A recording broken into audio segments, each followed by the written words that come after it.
been a minute since we've caught up with St. George's Mayor Dustin Yates, so he's in with us now. How are you, sir? I'm doing great. How you, Brian? Doing very well as well. We got a lot of ground to cover, but I would be remiss if I didn't start with the recent headlines. Y'all are cleaning up some business fronts out there from some. I don't know that people take them seriously enough, but they're very nefarious practices. When you talk about the quote unquote massage parlors that are, I tell you take it from there. Sure. So, one of the things that we looked at early on when we got everything up and going, especially with our chief of police and some of our other law enforcement partners in the area, was some of these massage parlors. And some of the things that people don't understand what happens at these massage parlors is that it's not simply. Now, let me reference this with saying this: that there's some excellent massage parlors that are out there that actually do massage work, and they're licensed and they're permitted and they're doing everything above board. That's not what we're talking about here. What we're talking about is more of really, for lack of a better word, criminal organizations. These storefronts are trafficking women in plain sight, and it's criminal, obviously. So we made it a priority that we didn't want that in St. George. It is estimated that anywhere from, I believe it's 9,000 or more quote-unquote massage parlors nationwide are fronts for human trafficking. Yeah, that number doesn't surprise me. I tell you what, when we started looking at it in St. George area, I was kind of astonished how many that we had operating within our city limits. So we made it a priority, and we partnered up with not only local law enforcement, but also federal law enforcement as well. And we've come in, and I believe to date, I want to say the total number might be 8 or 9 that we've shut down. Okay, so the most recent round, I believe it was 4 y'all had to shut down. 1 voluntarily jumped on his own sword. Yeah, so the word's kind of getting around to some of these players, and in years past, a lot of times they shut down for a couple of days and they open back up. But the message has been pretty clear that we're not going anywhere. This isn't something where you shut down on Friday and you open back up on Monday. These folks have shut down and they haven't opened their doors back up again. So when it comes to opening the doors back up, I mean, when they've done that in the past, I mean, are the laws not built out to where they would have to have some sort of licensure? I mean, we have occupational licensing for seemingly everything in this state. How does this slip through the cracks? Yeah, I really can't answer how it's happened in the past, but I can tell you what we're doing right now, and we're to the point where we just pull their utilities. So it's very difficult to operate any business if you don't have electricity, if you don't have running water, if you don't have those basic things in order to keep the doors open. So we pull their utilities, and the only way that they can get those utilities back is they have to come through the city of St. George, and that's just not going to happen. So the latest round had, like I said, 4 of them y'all shut down. One of them shut down or jumped on his own sword, backed out on his own.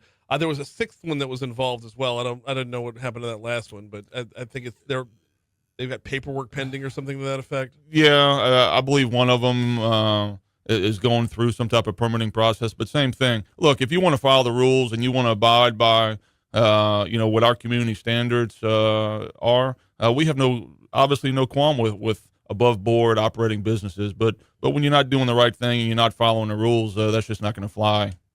I want to do this without being sophomoric about it or anything like that. Which is my nature. But it's when you have the quote unquote massage parlor, the difficult part to translate here is how it acts as basically a gateway drug to the prostitution end of human trafficking. That's your starting point right there. And then from there, it's like, well, if you were interested in this, would you be interested in that? And that's how they get you rolling. That's correct. And I'll go back to the fact that a lot of the women that work in these massage parlors are victims. These women, I don't want to say most of them, all of them are being trafficked from other countries to the United States. This isn't just a St. George problem. To your point, there's 9,000 of these that they know about across the country. It's prostitution. Once again, human trafficking is obviously not a victimless crime. They have women that are being abused, that are being taken advantage of here. Well, and I always like to make the distinction between prostitution and human trafficking, because neither one is right, but one is involving a prisoner. basically. That's correct. Trafficking is so much worse because it's involving debt bondage. Oftentimes, a prisoner, whether you're being held like physically under constant surveillance or creation of drug addiction, whatever the case might be, they're not there of their own will. That's absolutely correct. And we have a huge problem. And it's not just in the massage parlors. It's really all through the 10-12 corridor, all the way running down to New Orleans. Mm-hmm. We have a very large trafficking problem in the state of Louisiana. Oh, I went to a fundraiser last week for Metanoia Manor, and they're literally doing God's work and rescuing girls. And I mean, they're of age, but like. Well, I'll tell you this, Brian. There's another group called Unbound, and they have 19 locations around the world, mm-hmm. And they specifically deal with human trafficking of under the age of 18, so children. Yeah.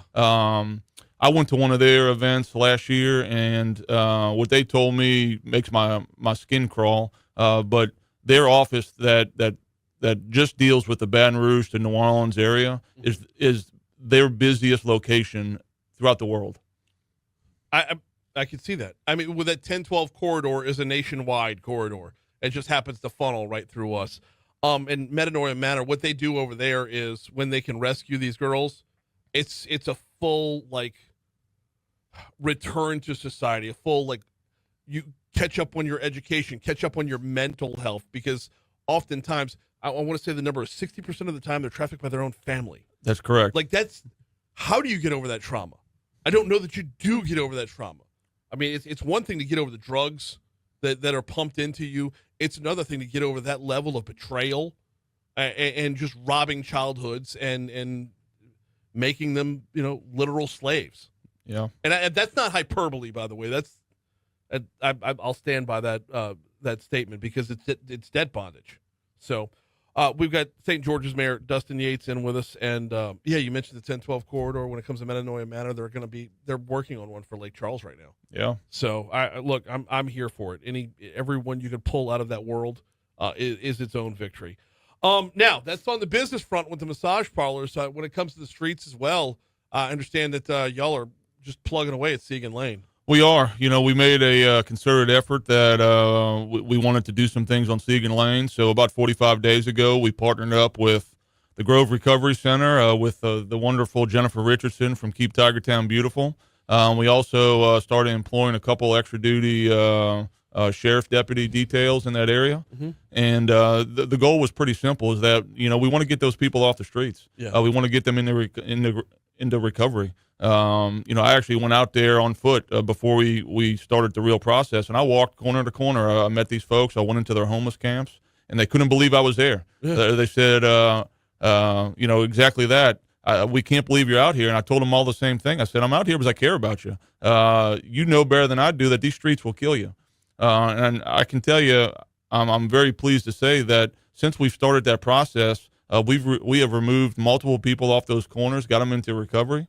We've gotten a few of the psychiatric patients off the streets and got them to some of the treatment that they need. But another underlying thing with our homeless population and the folks that you see panhandling on the side of the streets is that there's a certain level of criminal element that veils themselves in that community. And since that point as well, our extra duty sheriff office details, they run their folks they run their names when they contact them. We have removed 4 or 5 people off the streets that had outstanding felony warrants. So I tell everybody the same thing now. I said, if you haven't been to Segan Lane lately, go. Look at the street corners. Tell me what you're seeing compared to what you saw 45, 50 days ago. Yeah. You don't see the panhandling activity. The streets are cleaner, thanks to Keep Tigertown Beautiful. And, we're not going anywhere. That's a major commercial corridor for us. It's a place where people should be shopping and should be enjoying going to restaurants and all those things. And we want it to be safe. We want it to be clean. And back to the homeless and the panhandlers, the folks out there that want to get help, we want to connect them to that help. Right. And they have so many resources available to them. And it hasn't just been in St. George. It's been something that we've worked on with Mayor President Sid Edwards. They're doing similar activities across the parish, and it's been really, really successful. Yeah, Mayor President Sid Edwards. Look, I'm gonna lean on this forever. When the blizzard rolled through in January, that was his first stops for the homeless shelters to make sure every bed was full. That's correct. You want people to not be out in the elements at that point. With you being out and about, it's a hard question to ask because your batting average is gonna be low, and you have to walk in knowing the batting average is gonna be low. There's a lot of mental health issues that are really deep, and the addiction level is really deep as well. Are we ready for that level of? Didn't I see you out here 2 months ago? Like, is that the preparation? Yeah, and look, we're still experiencing that, and now I know their names because these are a lot of folks that I've met on the streets, and it's heartbreaking, Brian. And I tell people, I said, these aren't just people that we pass by on the street and our windows are rolled up and we turn a blind eye. These are human beings. Yeah. And a lot of them, I've met people who were plumbers and electricians and tradesmen, people who had great jobs. And somewhere along the way, they fell victim to chemical dependency. And they had families, and within 6 months, 9 months, they're literally on the streets. Yeah. I got to the point where I just felt like if we didn't start proactively doing something, that we were also part of the problem, that we're just continuing to enable this to occur. These are people in our community. And we can turn a blind eye as much as we want, but we're never going to solve the problem that way. We're never going to get these folks where they need to be. And where they need to be is back in as productive members of society, back with their families. We've got St. George Mayor Dustin Yates in with us. We got 2 minutes left. Can we talk about public works? Because I know since the inception of the city, that's one of the things that y'all have been focused on getting up and running. Yeah, sure. So we're just in the process of finalizing our public works contract. It's exciting. We're actually already starting to do some public works stuff this week. We have a big blitz on some potholes in the area all across the city. But it's exciting. We're starting to make some progress on that front. It's only going to get better, and it's going to be an extremely transparent process. When we're out there filling potholes and striping roads and filling sinkholes and doing all those things, we're going to let our residents know about it.